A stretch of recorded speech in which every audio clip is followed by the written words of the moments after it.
post-colonial nationalism and the reinvention of Indian identity, which we have got a specific timeline of 47 to 2024. This is what we thought we should be doing. Now, my question is also to number of you who have already been this RC. What exactly has been your understanding on the very thought of, let's say, post-colonialism? Can anyone please just say in a few words, because you've been listening lectures on different themes but are associated with post-colonial thought? Anyone, please? Just you can volunteer and maybe tell me in a few words or maybe a few sentences, whatever so far you have understood as what post-colonialism is all about. Because otherwise it will become a monologue. Any of you, just feel free. I think every other person is waiting somebody else to put on and speak out. Chaitra, why don't you take initiative? Yeah, say something. Yeah. So the legacy which has carried on in various realms after 1947, maybe in science and technology or in politics, in every other domain, because there are post-colonial legacy also inherits from the thought of when we talk about the Indian knowledge system and all that. So we have it even prior to the colonial era. That is what is my understanding, sir. Okay, anybody else? Anybody else wants to pitch in? What is your understanding on the thought or idea of post-colonialism?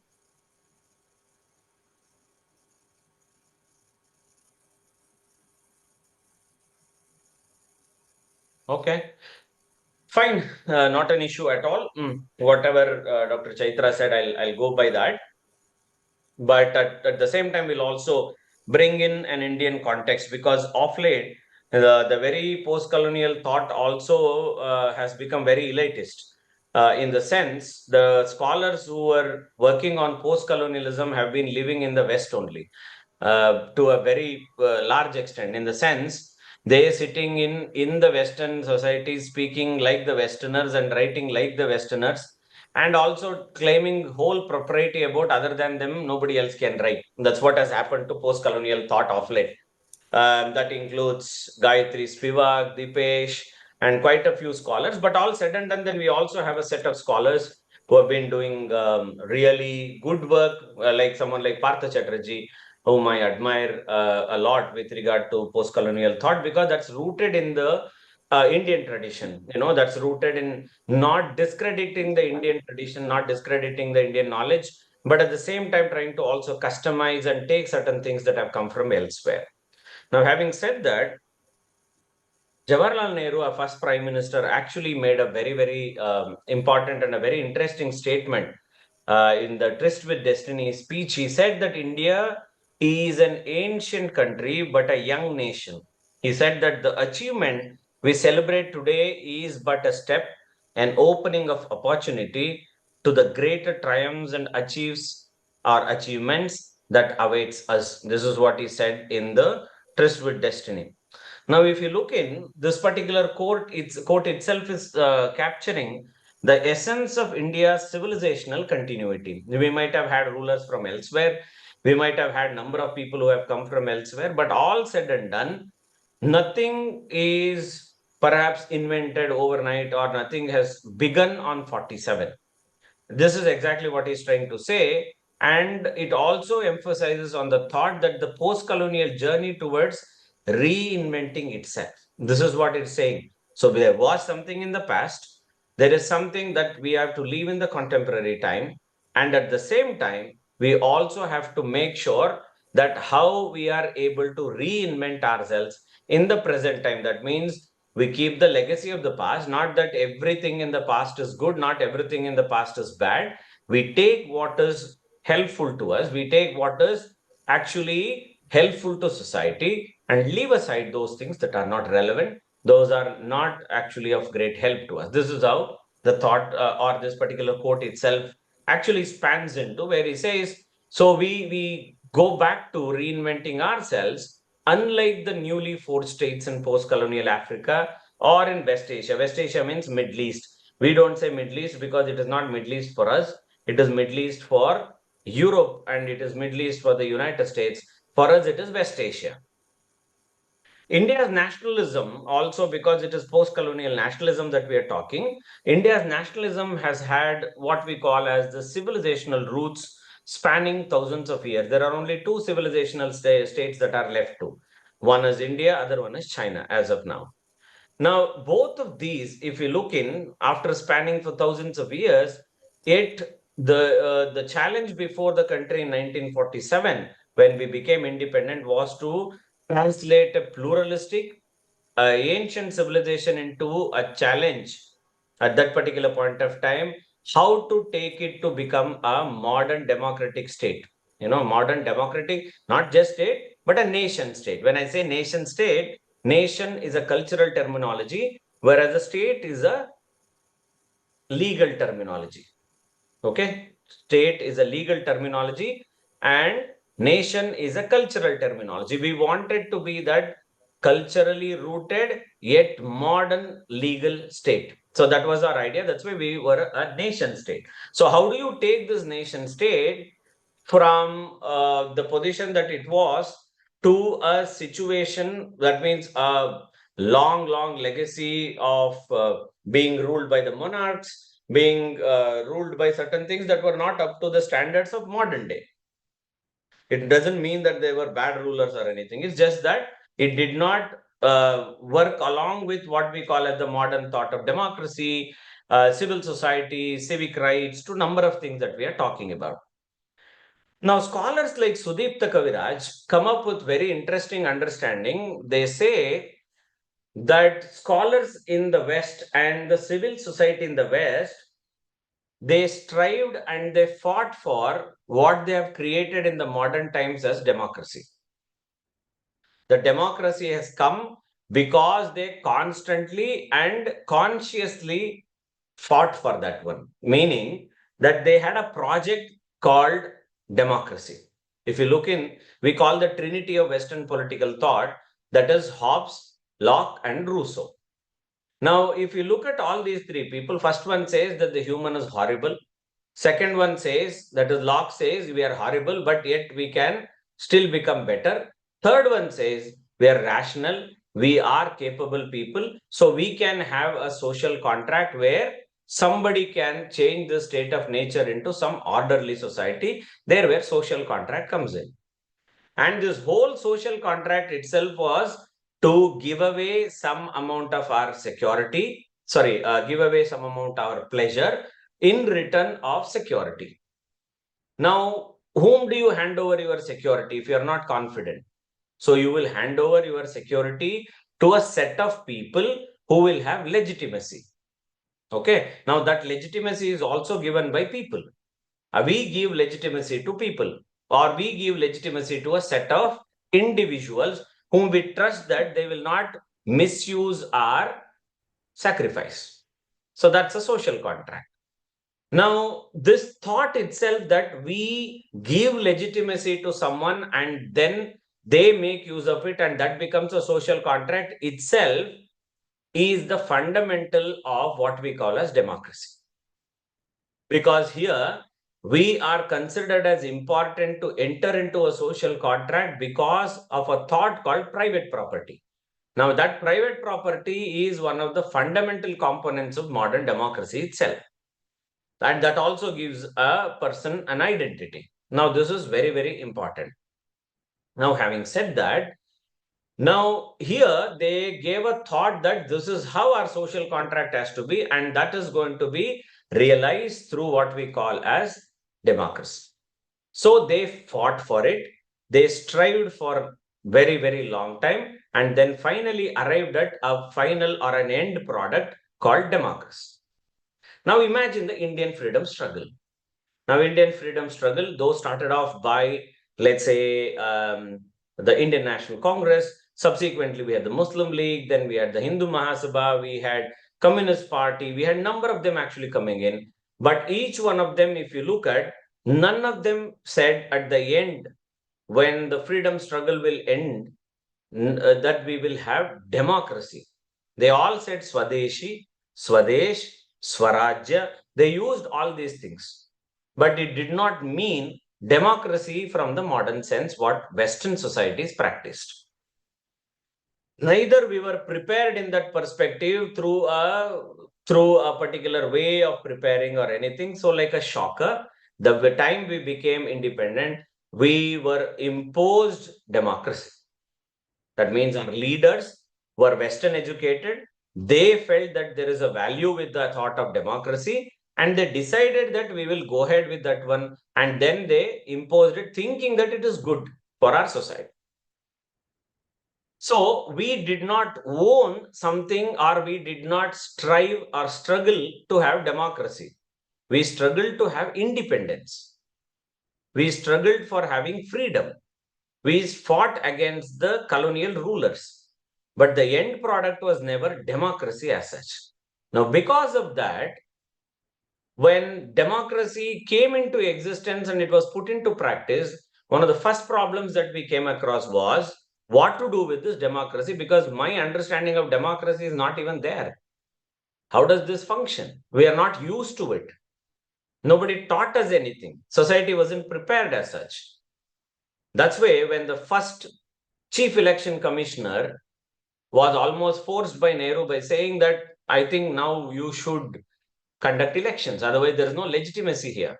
You should have elections and we should get legitimacy, because only elections will give us legitimacy. That's how the social contract has to function. Sukumar Sen resisted this move from Mr. Nehru.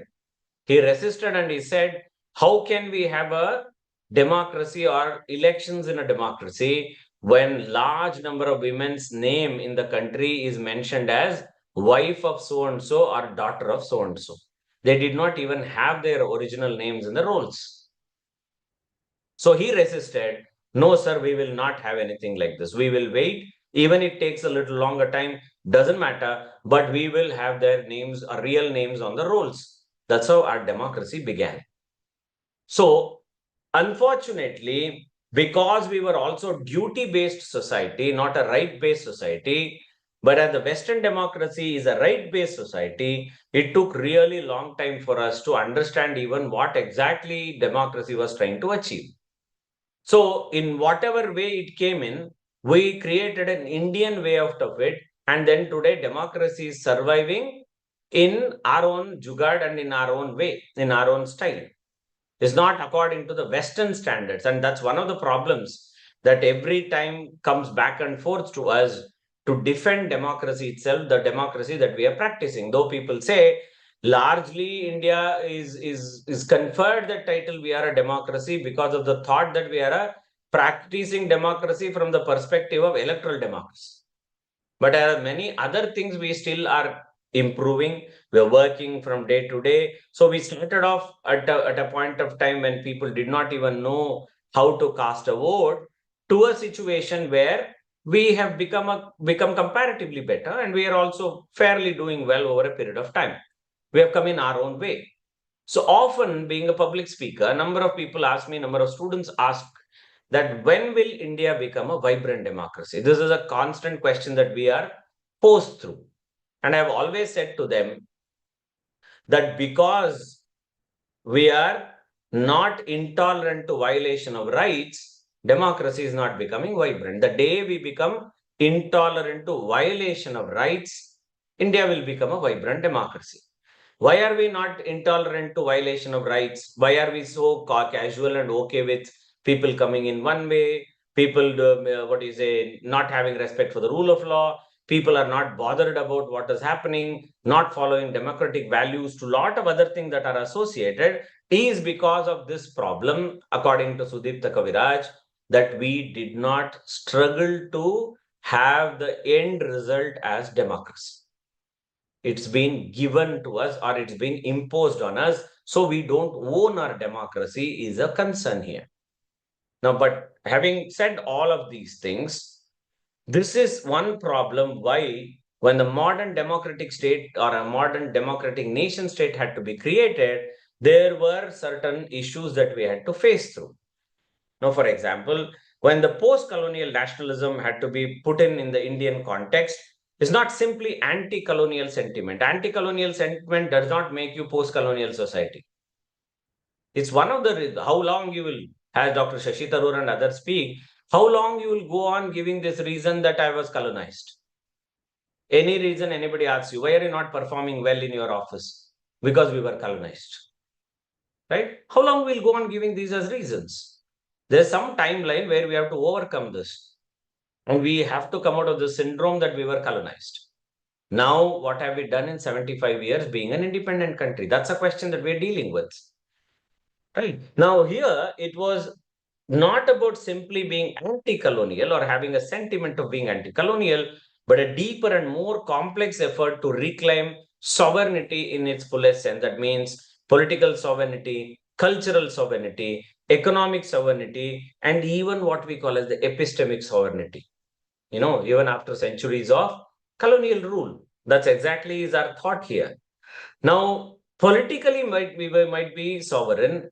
Are we culturally sovereign is a question. That's why number of people who work on Indian knowledge system or who deliver lectures on colonialism, neo-colonialism and all that they say that we are still colonized from our thinking perspective. For example, that we still judge our students and children based on how well they speak English. Yes or no?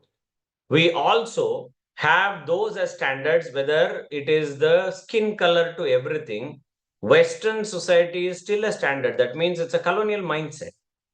Somewhere we are copying. That's one of the reasons why I make fun at sometimes, and I also say that we should have been perhaps colonized by the Africans. Then we would have fought for being dark. This is the scenario. But all said and done here, now politically we might be sovereign, culturally I'm not sure, economically I'm not sure, epistemically also I'm not really sure whether we are, we have overcome that sort of a scenario where we are able to reclaim our sovereignty in the fullest. Now, it also embodies both the resistance to colonial domination and also the aspiration to build an independent identity rooted in India's own historical experience and philosophies. This is very important because something that doesn't come from your own backdrop or from your own legacy will not sustain for a very long time. That's one of the problems. We may adopt something that is absolutely foreign, but after a point of time or subsequently, people find it very, very difficult to even digest that. Why did we take it from somewhere? That's like if you continuously eat pizza, burgers, and fries and other things that are essentially Western foods, which have been copied here and in the Indian standard, maybe a day or two you will enjoy, but after a point of time, I think you start struggling and then you start craving for something that's very local. That means something that you feel comfortable, which is also a homely food. It's like that. So this thought also is rooted in that idea that we should be getting things or we should build our aspirations based on our own historical experiences and also the philosophies that exist here. But at the same time, this doesn't stop us from learning from someone else.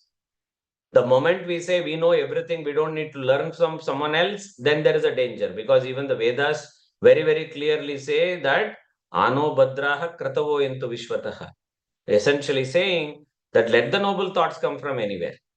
So noble thoughts can come from any point.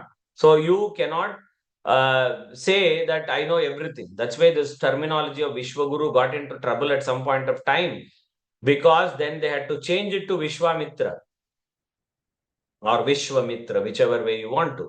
Because the moment you say Vishwaguru means I alone will teach and others will not tell me anything. That means I already have everything with me. That's also not acceptable. So we'll not fall into that trap, but rather we will say that we will, to a very large extent, keep our identity independent from our own historical experience and philosophies. Now, the very thought of post-colonial nationalism in India is also sought to overcome.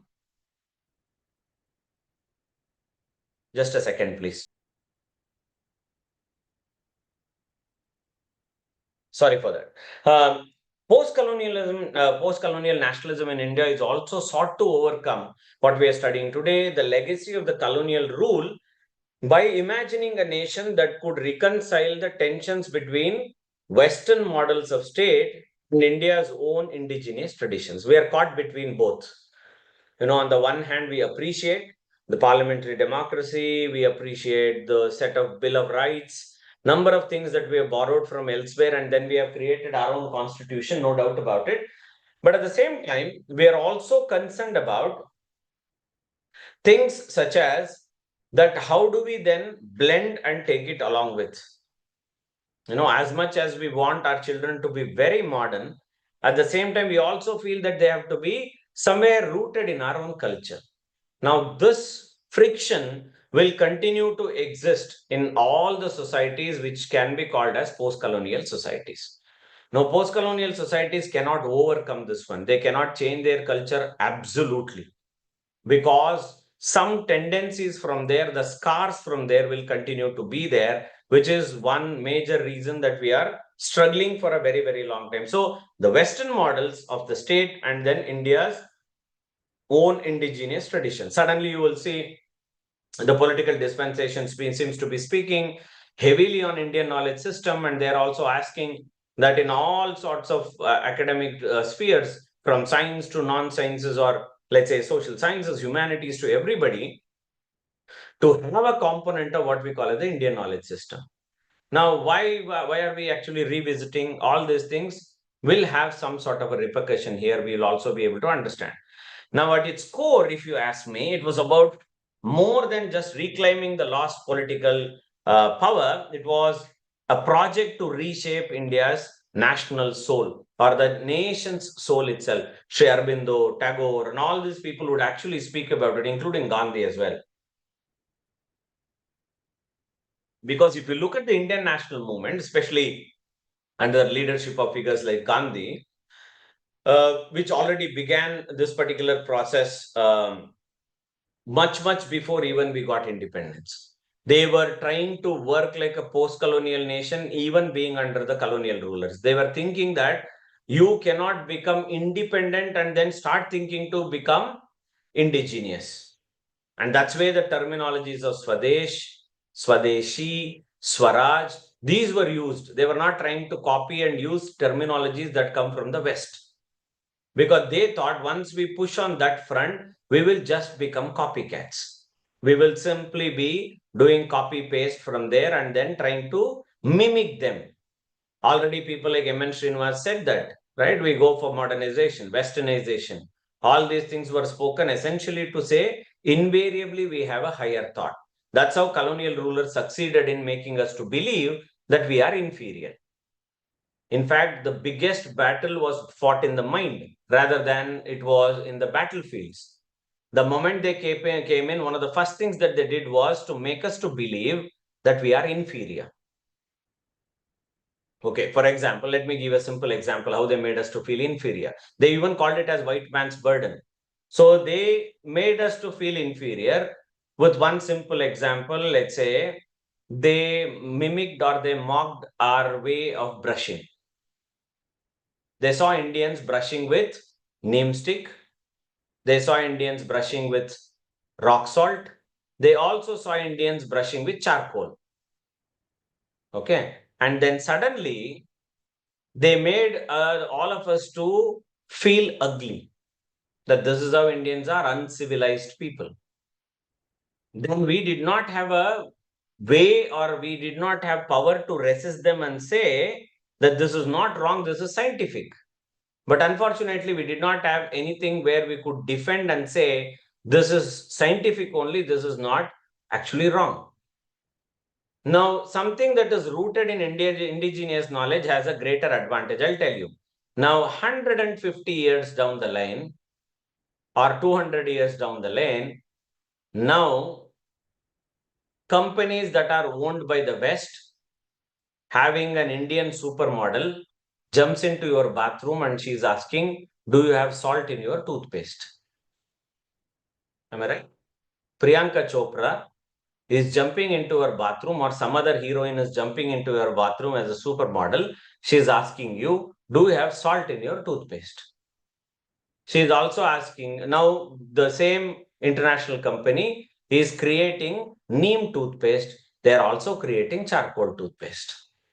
But at some point of time, they made us to feel that we are inferior because we are brushing in neem stick, we are brushing in charcoal, and we are also brushing in, let's say, in any other rock, salt, or whatever that is. Now, this is important for us to understand how they succeeded in colonizing us from the mind to the physical one. In both the ways, they did this one. That is why it is very important. That's why people like Gandhi started using terminologies that are rooted in indigenous knowledge. That's why he said Swadeshi. That's why he said Swaraj. Each of these terminologies were consciously used. That's why Gandhi even resisted to write his autobiography in English. It's not that he did not know English. He, in fact, was answering number of letters from his friends in the West, from Jews to everybody in English only. He was eloquent in English because he has had Western education. He was a barrister in London. All said and done, he still wrote his autobiography in Gujarati only. It is for this reason that you can be at best of your expression when you are in local language. That means in your own mother tongue. This is what he felt. And that was also a thought that came, that how society has to prepare itself in the post-colonial era. That's why his vision in Swaraj, that means the self-rule, was not merely about replacing the British rulers with Indian ones, but was also about transforming the individuals, society, and the polity in accordance with Indian values that is associated with dignity, non-violence, decentralization, and self-reliance. This is how he wanted it to be. He never wanted it to be taken for granted, or he never wanted it to be something that we will replace that with the Western thoughts only. He always said, because in 1908 and 1910, when he was sailing, he in fact writes in Swaraj, and then he asked this question: at this moment, if India were to be given independence, what will he do? This is what the reader is asking, and he is answering there as an editor that I don't know what to do with it. I am not prepared. He says, as India, we are not prepared to handle independence. What will you do when you are not even prepared, when you don't know the value of it, and we have not created a scenario where you will engage with that one? That is the problem. Similarly, Nehru and Ambedkar also envisioned what we call as modern India or modern Indian state that would draw on rationalism, constitutionalism, and secularism while safeguarding what we call as the plural and also diverse fabric of the country itself. Now, these people pushed for, that's why Nehru was heavily pushing for the thought of scientific temper. Because with scientific temper, he thought rationality is taken care of. And with rationality, societies will become modern. And modern societies will be blend of science and also culture. And that perhaps will be the best option that we will have, or the best thing to happen for us. Now, however, that the Indian state evolved in the post 1947, now several questions come to us, or they emerge while we think about all these things. How has Indian nationalism evolved since independence itself? What has happened to Indian nationalism? Is it still inclusive and civic in nature, or has it taken a more cultural or an exclusive turn? What role has religion, language, caste, and regions have played actually in shaping what we call as the Indian identity over the decades? They've also been changing over a period of time. And more importantly, what are the tensions between the colonial legacy and its institutions, laws, and the knowledge system, and India's indigenous way of being and knowing? Because till recently, we were still using their own penal code system. We were still using lot of draconian laws that define the modern Indian state. Now, given that as a factor, this was very, very important for us to engage and understand what exactly and what type of influence this colonial legacy has on Indian system. Now, the Constitution of India, if you look in, is a remarkable post-colonial document. In fact, in the post-colonial era, one of the best things that have happened to Indian scenario is also this particular document called Constitution itself, that reflects what we see as both Western liberal institutionalism and also the indigenous concerns. Because it is borrowed, because it is based on someone else's and collective memory, it is a real good example of the Western liberal constitutionalism. There is no doubt about it. But at the same time, it also has got Indian or indigenous concerns. Let's say directive principles of state policy to number of them, they have all been enshrined because of the indigenous concerns. Now, at the very institutions that uphold democracy, bureaucracy, judiciary, education system are all deeply colonial in their structure and even the logic.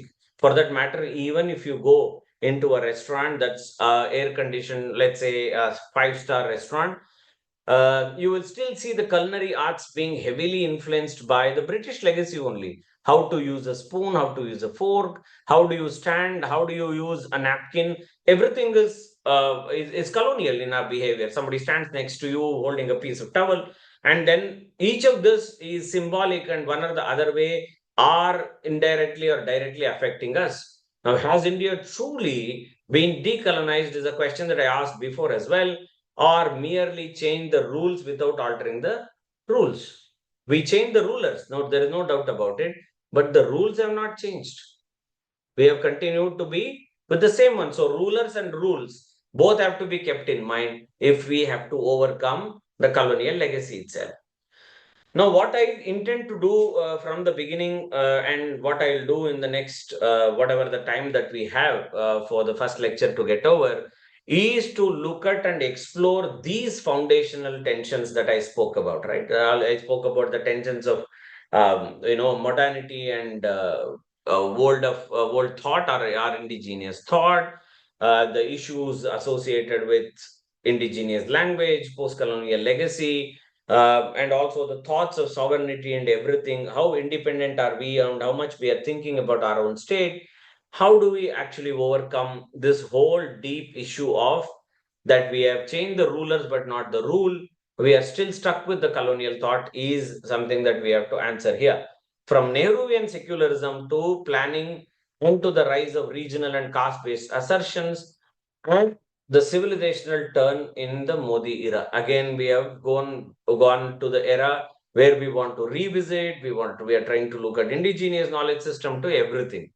Now, the aim is not to vitiate or anything, but the aim is to actually understand how India has reinvented itself over, let's say, now around 7 decades. That's around 70 years now. And what this reinvention tells us about the nature of the post colonial identity in the world's largest practicing democracy. That's the thought I want to engage for some time. Now, many of you answered when I asked this question about saying, what do you understand by post colonialism and how do we theorize and how do we actually bring in? It's very interesting that if you use basically post colonial nationalism as a thought in India, one actually also has to engage or one must begin with disentangling two often conflicted terms. One is nation and the nation state. Now, political theorists such as Ernest Gellner, these are the people who argue that nationalism is not the awakening of nations to self consciousness, but the invention of nations where they do not exist. In his actually very, very modernist view, if we look in, one of the things that he would perhaps say, or he continues to say, is nationalism emerges when industrialization demands standardized education, communication, and administration, essentially necessitating the idea of a unified nation itself. That's why you see states, or even within India, the states that were considered to be very metropolitan in nature, very open to other cultures and everything, suddenly you see them becoming inwards. In the name of language, in the name of identity, number of things that have been a misfit here, and that's one of the reasons that we have to look at. Because for Gelana, the nation state is a political configuration crafted to align the cultural boundaries of nation with the institutional framework of the state itself. This is exactly what he sees about and what he says. Even people like Benedict Anderson, Franz Fanon, Partha Chatterjee, all these people come up with their own ways. Now Anderson is someone who's been extensively read because of his imagined communities that he wrote in 1983. He adds a very important dimension and he says, nations are not eternal or natural entities, but are socially constructed and imagined by the people who perceive themselves as part of a shared community despite never meeting most of their fellow citizens. We say we are Indians as if like a family. How many we have met? Even in our own state, we haven't been to all the districts, we haven't met all the people, but yet there is a feeling that comes in a very larger perspective, where we all seem to be taking granted and saying we are all Indians and we love this. We're all Indians, we follow this one. Now, who and when they have given consensus to say such things, none of us are aware of. This is the issue that we are able to see here. Now, the nation, in Anderson's view, is born not just through politics or war, but also through cultural artifacts such as print capitalism, language standardization, and also retelling of the history itself. Now, each one of us take pride in retelling our own history to whichever state that we belong to. Now, India's nationalist project, which attempted to bring together immense diversity across languages, castes, and religion, fits to the idea of what we call as the imagined unity itself, because all said and done, it's been still fixed into a framework.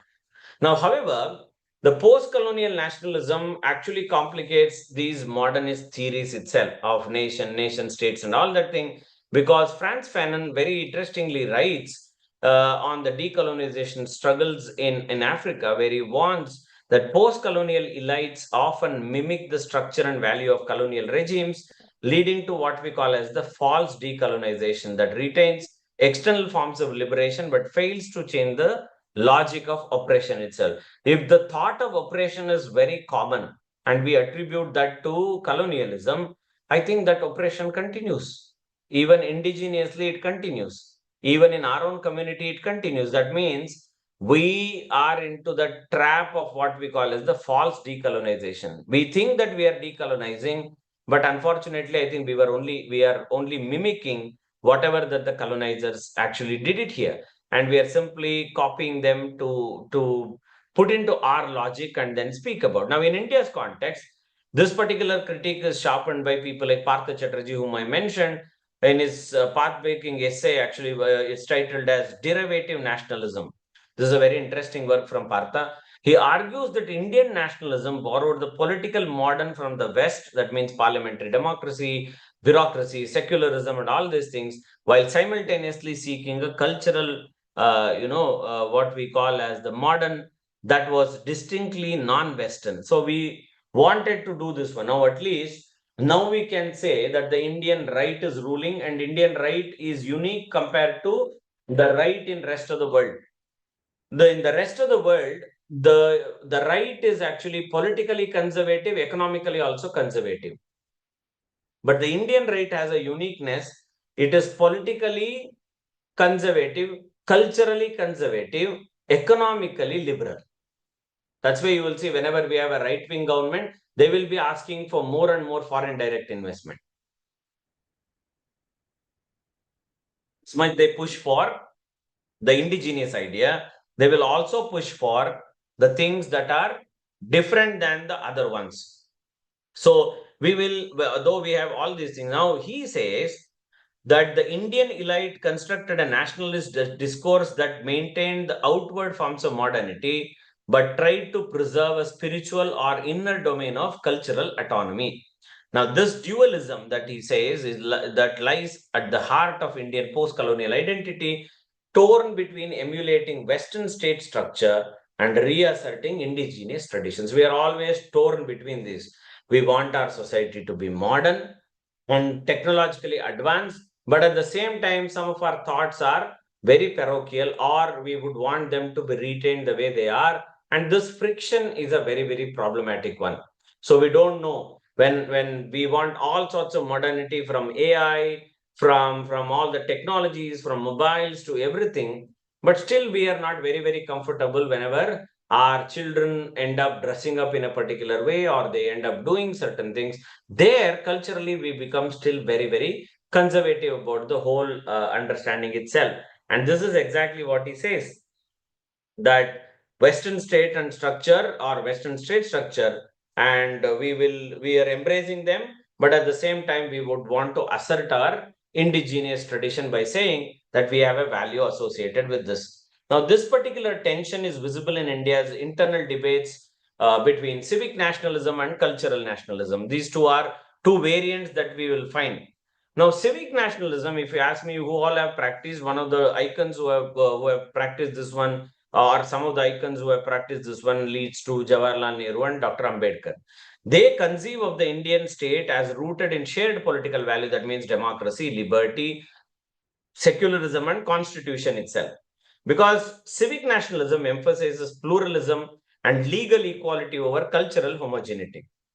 Because cultural homogeneity expects you to behave in a prescribed manner, expects you to have some sort of uniformity and conformity with whatever the modern understanding that has been there, where it is indigenously rooted. Now, on the other hand, we have cultural nationalism. I think many of you must have come across these, which is articulated most powerfully by people like Savarkar. And now also we continue to say that this has been forwarded by the RSS and BJP ideological ecosystem. And they see that the Indian identity is grounded in things such as shared civilizational heritage, particularly the Hindu culture. This is how the cultural nationalism comes into play. Now, this form of nationalism argues that while India can remain plural, its foundational ethos must be derived from the majority tradition. They think that the majority have a right to rule and majority have a right to be the way they are, and it should be allowed and it should be rooted in that way only. Because of now these type of theoretical distinctions, which are beyond just being academic, they have been shaping Indian institutions, laws, even education and foreign policy. Now, what type of laws? If you look in, we have actually removed the Indian Penal Code. We have got something called as Bharati Nyaya Sanhita now. Am I right? The BNS. So we are changing. We are in number of places we are changing. Even in foreign policy, now there seems to be a very dominant view that is being emerging out of what we call as the Kautilian understanding. So we see that being rooted in Arthashastra. So we are trying to use them as terminologies. We are using number of things that are coming from there, which is very interesting for us too. But all said and done, let's look at the foundational phase of Indian post-colonial state or post-colonial nationalism. That's between 47 to 64, which we also call as the Nehruvian nationalism. Now, if you look at the foundational phase that I spoke about as just now in few seconds before, the vision of our first prime minister essentially echoed on, or it even laid a foundation for nationalism, where it took it as an ideological bedrock of the Indian state, rooted in secularism, social, scientific temper, and also socialism, which is largely based with the thought of what we call as the unity in diversity.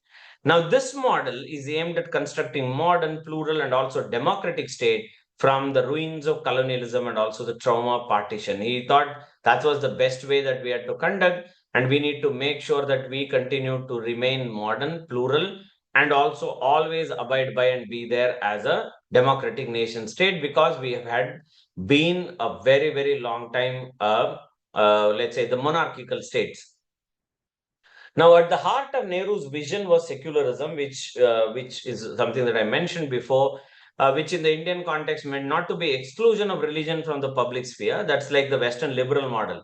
Western liberal model doesn't want to even talk about religion. They would want to keep themselves exclusively out of it. But here, in the Nehru's understanding or the Nehruvian state understanding, the thought of secularism was equal respect and equal treatment to all religions by the state. This is what they were doing. Nehru was acutely aware of India's religious diversity and sought to prevent the state from being captured by one faith, particularly in the aftermath of the 1947, which also saw the subcontinent torn along communal lines. The whole of subcontinent, what we call as India, was torn on the religious lines, communal lines, which were running deep into the state itself. Now, this was one major concern that he always saw.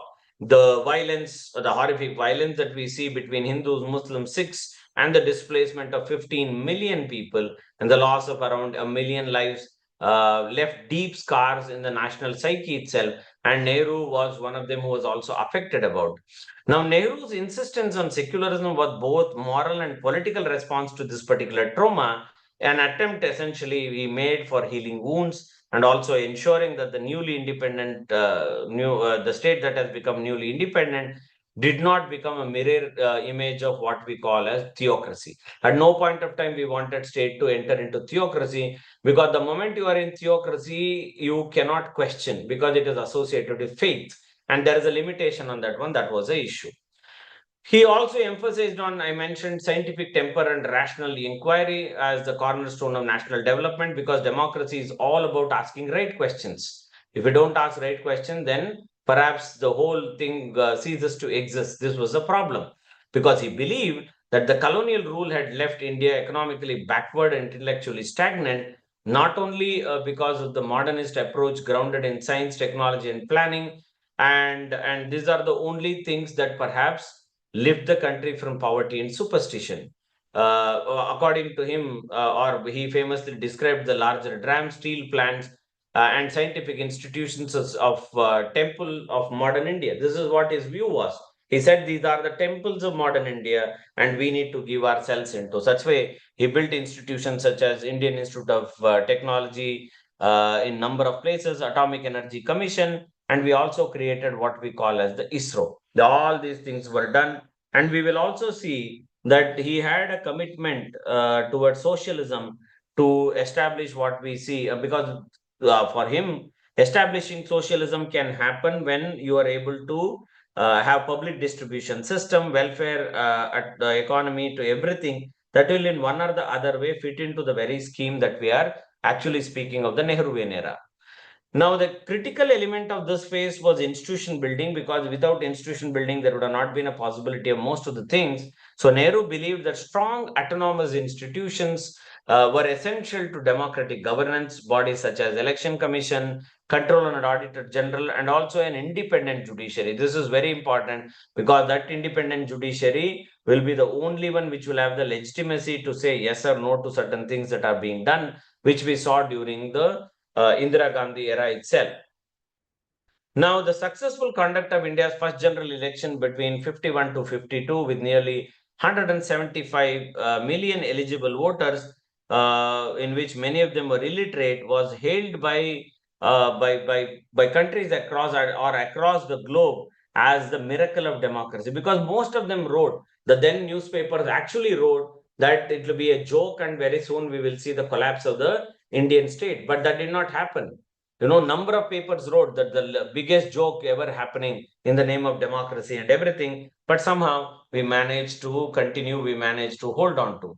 Now, underlying all of these things is the constitutional patriotism, that the idea that loyalty to the constitution and its value. So, our loyalty should always be to the constitution. If it's for individuals or party, then there are possibilities that we may become sycophants, or we may also end up becoming very judgmental, and then at some point of time we may get into trouble because of uttering certain things which can be very, very problematic. That's why cultural patriotism is all about being loyal to the constitution and its value. When I say value, it means justice, liberty, equality, and fraternity. This is what I meant to be. It should always supersede parochial loyalties of caste, religion, and region. This is the idea. That's why they were trying to get out of some of these age-old problems. Now, this was Nehru's method of integrating India's immense diversity into a coherent national identity. Now, by linking post-colonial nationalism to constitutional democracy, Nehru offered India a pathway to modernity that was both inclusive as well as deeply rooted in a democratic ideal. So he took democratic socialism from his teacher, that idea of the Fabian socialism from his teacher Lasky, but at the same time, he wanted it to be very much customized to the Indian component and customized to Indian requirement. This was the thought here. Now, between 64 to 90, we call it as fragmentation and assertion. It's a very new phase in Indian nationalism itself, because the moment Nehru collapsed, one of the first questions that came to most of the people was, who next? We almost felt like, I don't think we'll be able to run as a state. This was a feeling that most of them had. But because we believed in institutions and also created institutions, one of the advantages that we had was that somebody pitched in and the institution survived and the nation also survived. Now, this period between 64 to 90 what actually marked a very, very critical in transformation in the Indian nationalism from unifying top-down, elite-driven nationalism of the Nehruvian era to a more fragmented, contested, and also pluralistic political legacy. Because when Nehru was there, everybody would say Panditji knows everything. They would push him for everything. And he was also holding too many positions by thinking that there is reverence there, here, except for a few people, nobody would ever question. So he almost romanticized Indian politics with the thought of, let's say, peace, with the thought of democracy, with many other things that perhaps would not have served the purpose for which India was there in international system. But all said and done, he provided an amount of stability, and that continued to be there. So what we see here is, if it is unifying top-down, elite-driven nationalism of the Nehruvian era to a more what we call as fragmented, contested, and also pluralistic political landscape. This is exactly what we did.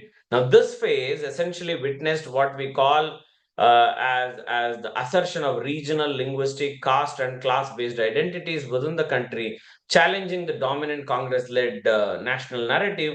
While the unity of India was never formally endangered, the era exposed the limits of centralized post-colonial nationalism and the compulsion of a deeper democratization of the political space itself. Now, if you ask what exactly is the role of linguistic and regional identities, many of you must be aware that we started getting into this whole thought of linguistic regionalism through the States Reorganization Act of 1956, which had already created linguistic states, the demand for the further linguistic and regional recognition, which continued almost till 1960 and even beyond. The death of Prime Minister Nehru in 64 removed the centrist moral authority that had kept such demands in check, because at every point of time Nehru would push himself as a pacifist, and at the same time he had taken too much of a burden, and then he would talk about that I will not centralize or anything of that sort. But unfortunately, many of his behavioral patterns were associated with being a centralist. That means whenever somebody or someone would oppose him, his next tactic would be that he would resign. This is something that he practiced for a very, very long time. Now, a very, very prominent example that we can think about is the agitation of the Punjab Subha, which culminated in the creation of Punjab, Haryana, Himachal Pradesh along linguistic and religious lines in 1966. Similarly, Telugu speaking people in the earlier stage also succeeded in carving out Andhra Pradesh from what we call as the state of Madras. Now, the creation of Meghalaya, Manipur, Tripura as full-fledged states somewhere in 1972, and later Mizoram and Arunachal Pradesh in 1987 marked what we call as the increasing recognition of the ethno-linguistic identities within the federal framework itself. Now, this period also saw the strengthening of the regional parties like the DMK, or what we call as the Dravida Munnetra Kazhagam in Tamil Nadu, which used Tamil identity and anti-Hindi agitation as a platform to oppose what was seen as a Hindi imperialism by the North Indian elite. The 1965 anti-Hindia riots in Tamil Nadu were some sort of a watershed, moment that led to what we call as the long-term dominance of the Dravidian parties in the state, and highlighted the limits of linguistic homogenization as a tool of nationalism itself. Now, if you look at the role that was played by the caste and class assertion, it's very, very important that it is also a time where one positive and also one negative was happening. If the positive was Green Revolution, the negative was the Naxal movement. Now, the Green Revolution that was introduced in the 1960s was some sort of a turning point in India's agrarian economy. While it improved food security and transformed India from the famine-prone country to a grain surplus one, its social consequences were uneven, because not everybody was able to. Green Revolution also did not percolate from Kerala to Kanyakumari, from Kanyakumari to Kashmir, or from Gujarat to Northeast. It was having its own problem, because the revolution itself largely benefited landowning upper castes in places like Punjab, Haryana, and Western Uttar Pradesh, creating some sort of what we call as the new rural elites, because these are the people who got away from the type of issues that others went through. Now, if you look at it, also exacerbated what we call as inequalities, especially among the Dalits, landless laborers, and also marginal farmers who remained economically and also politically marginalized. This is also a reality. Now, if the inequality fed into what we call as the creation of a whole problem called the Naxal movement, which started in Naxalbari in West Bengal in 1967, it was also inspired by the Long March and then subsequent success of China, and that was attributed to the Maoist ideology. The movement called for armed revolution to overthrow the feudal as well as the bourgeoisie state structure, that means the rich state structure. The movement spread across tribal belt, especially in Andhra Pradesh, Orissa, Chhattisgarh, and Bihar, and continues in some parts. There is no doubt about it, though this government has almost, contained Naxalism, but there are some who are still operating. It was a radicalization by the poorest and the most oppressed, challenging the post-colonial state's legitimacy by exposing failure of land reforms, justice, and also the redistribution that we are talking here. Similarly, if you look in with the caste-based movements that began to challenge the dominance of the upper caste political leadership in states like Uttar Pradesh, Bihar, backward caste and the Dalits also began mobilizing politically. That's how we see someone like Kanshiram coming in. That's how we see someone like Mayavati from this thing. What is a Bahujan Samaj Party? We see Lalu Yadav of the Rashtriya Janata Dal, and number of them actually they just signaled at the vernacularization of the Indian democracy. They said that Indian democracy will not be led only by major political parties, but rather it would also be done by vernacularization of the Indian democracy. This is actually the vernacularization of Indian democracy is not my term, it's largely a term that is used by one of the French scholars by name Christophe Jaffela. Now, Christophe actually speaks about this, referring to how subaltern groups began using democratic process to assert their identity as well as the claims itself. Then we have the third phase that's between 75 to 91, which is largely the centralization and suppression of dissent is what happened here, because we have had emergency under Mrs. Gandhi, state of eternal emergency, she by citing actually threat to national security and internal disorder itself. Now, the emergency went absolutely against the foundational principles of the state because it suspended what we call as civil liberty and also censored the press itself and led to what we call as very inhuman mass arrest of political opponents, intellectuals, and also activists. One of the most notorious episodes was the forced sterilization program that was led by Mrs. Gandhi's son, Sanjay Gandhi, who thought that that was the best way to control. So he did not bother about whether it was moralistic or not, but he wanted it to be implemented. Now, which this one actually disproportionately targeted poor and minority communities. Another was also Sanjay's era, where one day he was flying and then he happened to see down and he saw a slum that was looking ugly. And then he asked his close persons, what exactly is happening here? What is this place that looks ugly? And they said slum. So he just asked at that particular point of time, slum clearance drive in Delhi itself, which perhaps displaced thousands and thousands of people because one of them felt that way. Now, the emergency also was some sort of a clarion call for India because it just showed us that we are not a perfect democracy. And we also haven't guarded democracy, and the civil society has not been strengthened. And that was taken for granted by someone like Mrs. Gandhi. But at the same time, what we also did was that we opposed her, and then we also saw to it that the Congress party was defeated in the general elections, almost first time since the independence itself. But this also gave rise to what we call as the Janta Parivar, because initially for a brief time between 77 to 79, all of them ended up coming together, where we had socialists, right wingers, and also regional forces. All of them together defeated what we call as the Congress party itself, because it almost shook the public faith in the centralized authority. This is what they were telling. Why don't you just empower locals, and these are the people who can deliver? Now, anti-Congress coalitions and the rise of regionalism was also seen here. I already mentioned between 77 to 79.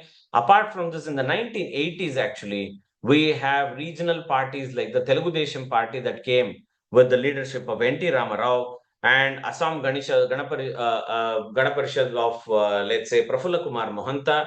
And also we saw the Shiromani Akali Dal rising in Punjab. All of these were, in a way, were challenging all that existed before. This was a very interesting scenario that we will see.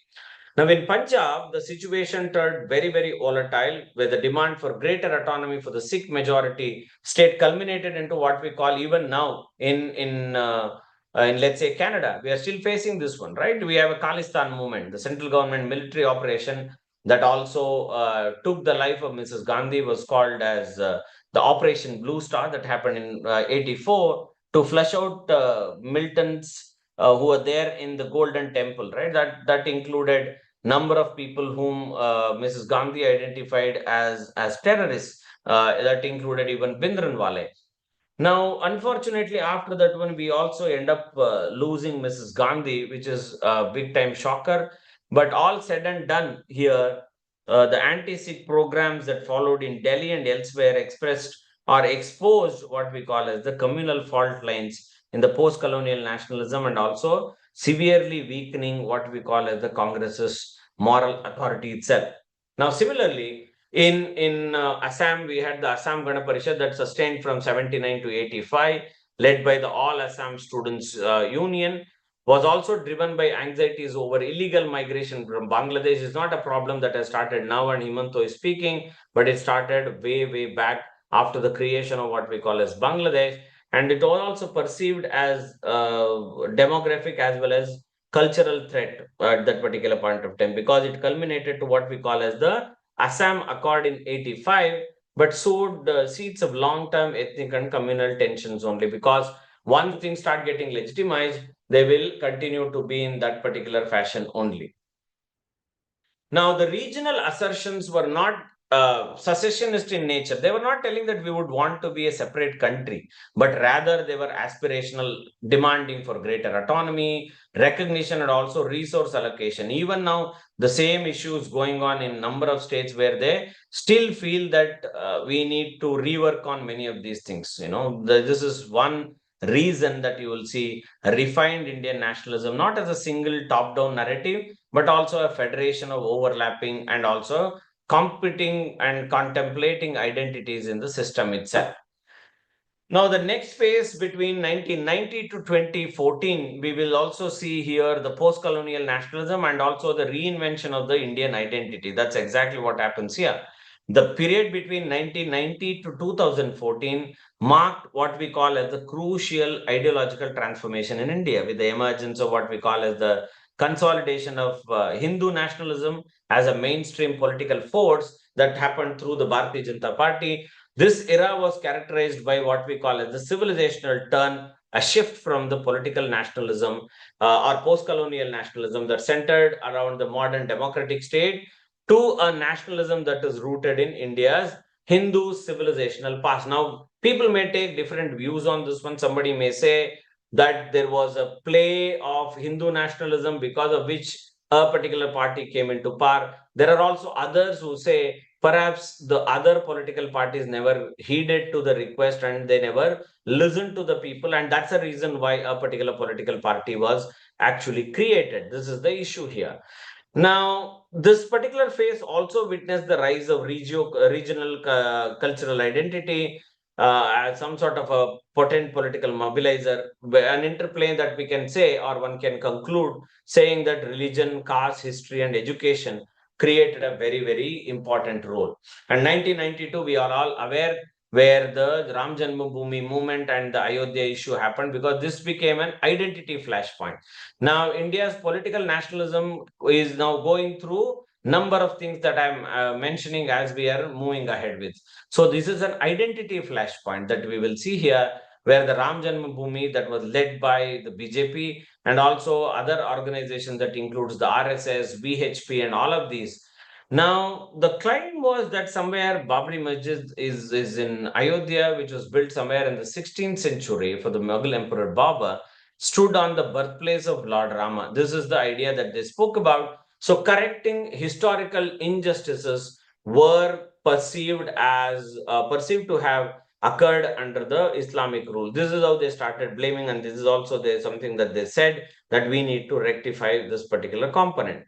Now, the movement also gained traction through nationwide campaign where we had Rath Yatra that was taken over or that was conducted by, let's say, L.K. Advani and others. So it started getting into the Indian psyche that what exactly we are doing and how are we going about it. Because the Ayodhya incident that happened was not just about mosque or a temple, it also represented what we call as the civilizational identity clash. As if some of you have read Samuel Huntington's work, you would know that he brings it as clash of civilizations. So here also one can really say that it was a civilizational identity clash, but people would want to downplay that one because with Hindu nationalism asserting its claim for cultural and historical primacy of the Indian nationhood itself. That's why a number of people keep asking this question: when will it become a Hindu Rashtra? Is there a move for making it a Hindu Rashtra? This becomes a point of